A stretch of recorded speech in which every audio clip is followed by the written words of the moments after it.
Welcome to Business Innovators Radio, featuring industry influencers and trendsetters sharing proven strategies to help you build a better life right now.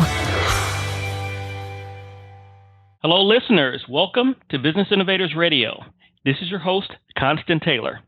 Today we have a very special guest on the show, and they're going to share some very exciting information with us. So, if you're looking to increase your personal and professional effectiveness, you've come to the right place. Our special guest today is Rita Craig. Rita has been speaking professionally for 20 years. The primary content that she speaks on is individual and organizational success. Rita has spoken both nationally and internationally and is based out of Florida.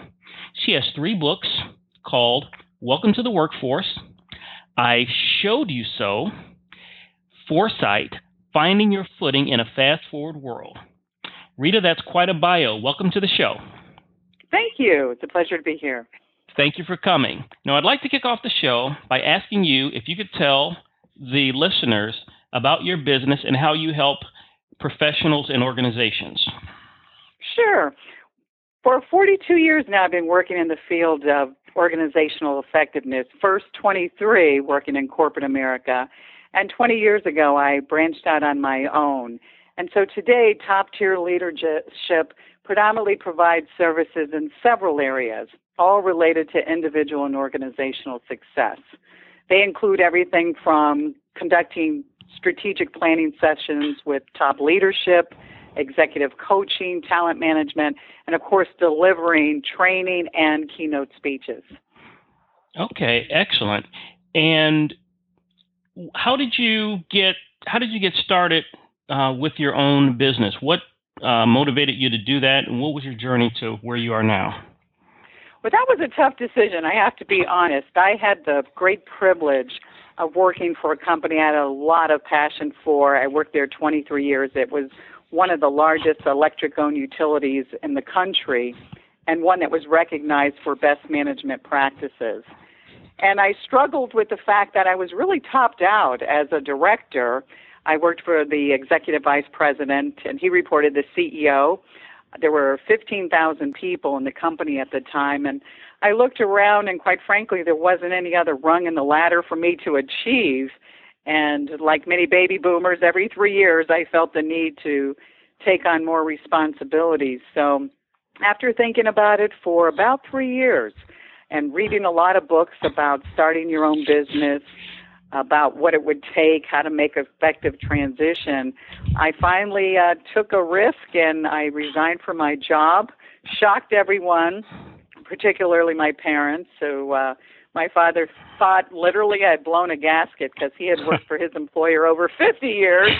And he said, "You've only been there 23. But it turned out it was an excellent decision, and I'm so pleased to say they became a client right away, and they're still a client today. Oh, wow. So that was my decision. I decided I had this entrepreneurial drive in me, and I wanted to be able to share that and share all of the expertise that I'd gained working in corporate with other companies, and it worked out beautifully for me.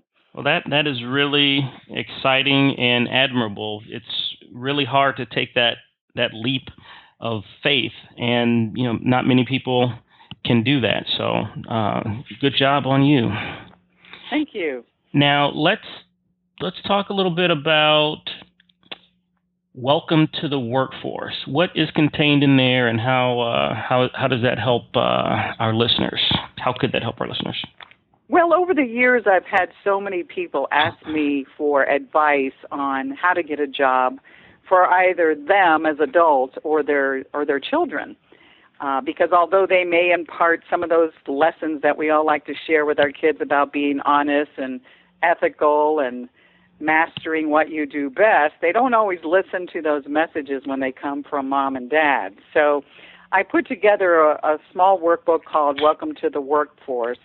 And it's really all about helping people get their A game in place so they can outshine the competition and land a job.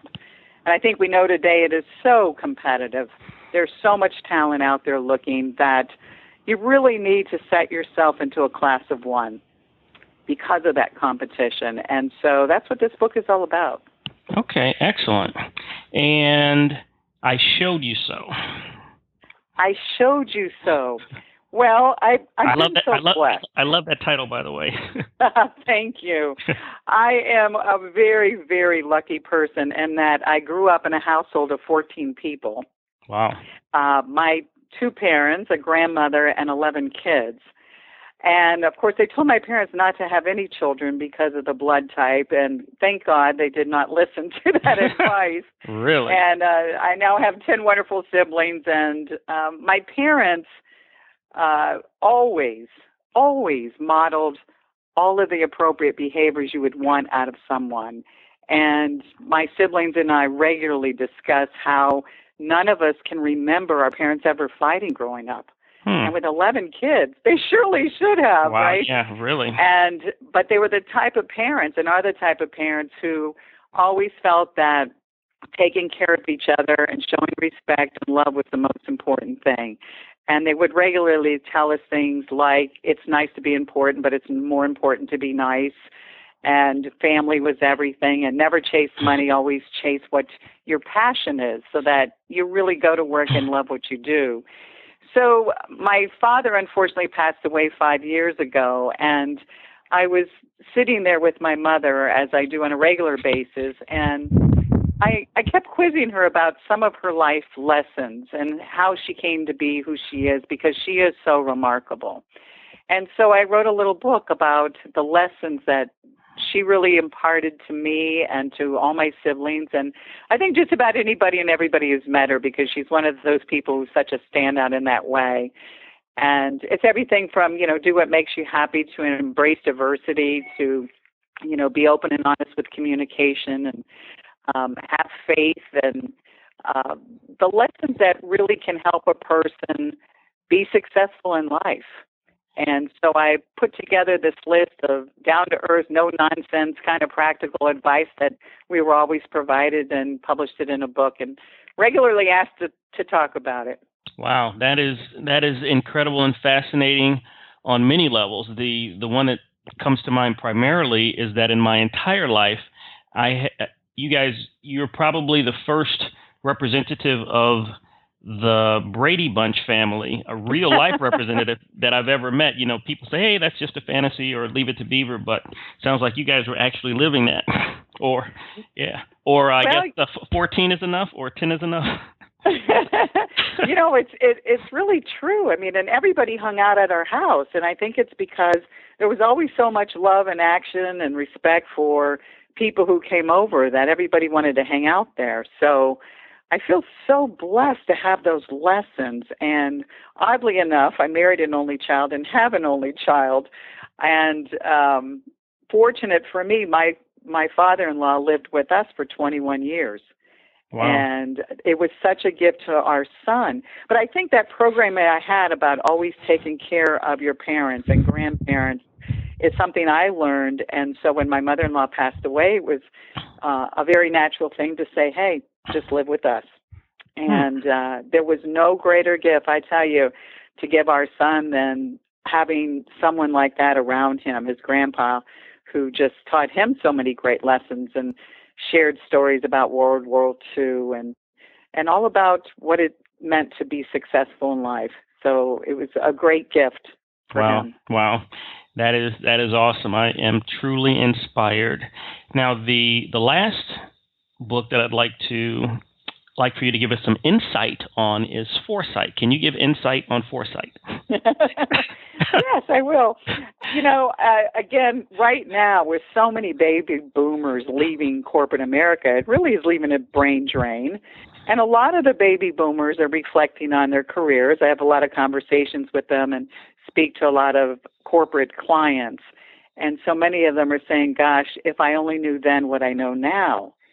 And the work environment obviously has changed so much from what it was when the traditionalists were in the work environment in large sums versus today with the millennials coming up and really taking over most organizations. And so I wrote a little story about two people. It starts out their last day of work. They're both baby boomers, a male and a female. And they're reflecting about their careers. They're cleaning out their offices and looking back, saying, gosh, if only I knew what I know now. And it's a book that entails some of the lessons that they'd like to share with the next generation. One being, have a healthy sense of curiosity. Because today there are things that are changing so fast, I really strongly feel that curiosity is very powerful. And it really takes on a whole life of its own when people start asking questions and being inquisitive. And life should not be about simply expecting the status quo. Well-rounded people really dig deeper, both in their personal and professional lives. They develop the ability to see more, experience new things, and live a richer life. And that's one of the lessons, many lessons, that I share in this book for the next generation. Okay, excellent. Now I would like to dive into the success piece of it. You can start with individual, organizational, but I am very curious to hear how you tackle that very broad subject and how you help organizations and individuals with that success. Well, we'll start with the individuals. Oftentimes I get calls from leaders who say, I have an employee who's excellent, however, comma. And after that, there's usually some remark about their inability to communicate effectively or to get along well with others or to try to learn from experiences. And there's a whole host of things that come after that comma. And so I usually come in, sometimes I'll do a 360 or I'll interview people that work around that individual and try to learn what their strengths are so they can be maximized, and then try to look at those areas that are a little problematic, that need to be sharpened because they are obviously derailing the individual. And sometimes, you change the people or you change the people. But in this day and age, many organizations can't afford to keep people who have challenging personality issues, even though they might be excellent at what they do. They still have to get along well. And I think we've all seen information and read information about emotional intelligence. And the IQ gets you in the door, EQ moves you up. And the higher up you get, the more important those skills are, where you have a high degree of self-awareness about what creates the emotions in you. And you manage those effectively. And so most of my work when it comes to individual effectiveness is in that arena. On the flip side, when you look at organizational effectiveness, I work a lot with executives on crystallizing visions, missions, and values for organizations so that they can create winning cultures. I think we all love to work for someone and be around people who know where they're going. They're taking you on a ride, versus somebody who just kind of gets up and things happen and they react to them. Right. I had a client the other day called, a new client, saying, we have an issue. We have managers, but we have a lot of shift work, and quite frankly, we never really even have meetings. And so I asked for clarification. Help me understand. You have managers, but you never meet with the managers? And how do they get a sense of culture? How do they know what's important? How do they inspire people towards this wow vision that you have? They said, well, we don't. And so that's the kind of thing, when you look at an organization like that versus an organization that clearly has a very strong sense of purpose and has leadership that's very visionary and open to new ideas, who do you think's going to win in this competitive landscape? It's going to be that visionary leader. And I think today with again, the many baby boomers are leaving and a lot of emergent leaders coming up into those jobs, it's incumbent upon them to make sure that they put in place a very participatory process to engage people around a common shared vision, because it really has to be owned by everybody. And that, to me, is one of the foundations of success in an organization, a clearly defined vision, a strong sense of purpose, and then building a work environment where people feel valued and feel like they can come to work and do their best work. That is very powerful and very poignant, because we can look at many successful companies that have that Apple computer, and then we can look at other companies that are struggling, and invariably the companies that are struggling lack those key things that you just mentioned. Now, as we draw this to a close, our time always goes so quickly, especially when we have great speakers on like yourself. If people would like to learn more about your services, how can they get in contact with your company? My website is toptierleadership.com, and I'd be happy to give my phone number, which is 561-775-3396 is the office number. But if you look online at Top Tier Leadership, it shows the range of services that we provide, both across the United States and, of course, internationally. Okay, great. Well, thank you so much, Rita, for coming on the show. We really appreciated having you, and that was excellent information that you provided. Thank you. It's my pleasure to be on the show. Thanks for listening to Business Innovators Radio. To hear all episodes featuring leading industry influencers and trendsetters, visit us online at businessinnovatorsradio.com today.